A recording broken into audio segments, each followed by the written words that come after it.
ကိုတနည်းโอเคကိုစိတ်ဝင်စားဖို့ကောင်းတဲ့မိကွန်းတစ်ခုလာမိထားပါတယ်သူမိထားတဲ့မိကွန်းလေးကယောက်ျားလေးတွေကသူတို့ရဲ့ခံစားချက်တွေကိုထုတ်မပြတာချစ်တာကိုဖော်မပြတတ်တာကတဲ့နေချာတစ်ခုခုပဲလားတဲ့ဒီအကြောင်းအရာလေးကို psychology ရှုထောင့်ကနေပြောမယ်ဆိုရင်တော့ psychology မှာ traditional masculinity ဆိုတဲ့အယူအဆတစ်ခုရှိပါတယ်ရိုးရိုးပြောရရင်ယောက်ျားလေးတွေဆိုတာမငိုရဘူးအမြဲတမ်းပြရမယ်စိတ်သက်ခိုင်မာရမယ်ဆိုတဲ့အယူအဆမျိုးပဲဖြစ်ပါတယ်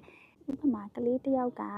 သူငိုတဲ့အချိန်တိုင်းမှာသူ့ဘေးကလူကြီးတွေကမင်းယောက်ျားပဲယောက်ျားဆိုတာမငိုရဘူးအမြဲတမ်းရမယ်ဆိုပြီးတော့သူငိုတဲ့အချိန်တိုင်းသူ့ကိုအဲ့လိုပြောတာမျိုးသူခံခဲ့ရမယ်ဆိုရင်အဲ့ဒီကလေးလေးအရွယ်ရောက်လာတဲ့အချိန်မှာလေသူစိတ်ညစ်နေတာတွေသူစိတ်သက်ကြနေတာတွေသူအားငယ်နေတာတွေကိုလူတွေကိုထုတ်မပြတတ်တော့ပဲဖြစ်သွားတတ်ပါတယ်တချို့ဆိုရင်သူတို့ကိုယ်သူတို့ဘာခံစားနေလို့ခံစားရမှန်းတောင်မသိနိုင်တော့တဲ့အခြေအနေအထိဖြစ်သွားတတ်ပါတယ်ဒါပေမဲ့တခုသတိထားမှာကတချို့ယောက်ျားလေးတွေကတော့အပေါ်ကပြောထားတဲ့အချက်တွေကြောင့်မို့လို့ဒီချစ်တာတွေသူတို့ခံစားချက်တွေကိုထုတ်မပြောပြတတ်တာဖြစ်ပေမဲ့တချို့တွေကကြတော့သူတို့ကိုယ်တိုင်တင့်ကိုမချစ်လို့တင့်ကိုစိတ်မဝင်စားလို့ဖော်မပြတာချစ်မပြတာလည်းဖြစ်နိုင်ပါတယ်အဲ့ဒါကြောင့်မို့လို့တစ်ဖက်လူကကိုယ့်ကိုထုတ်မပြတိုင်း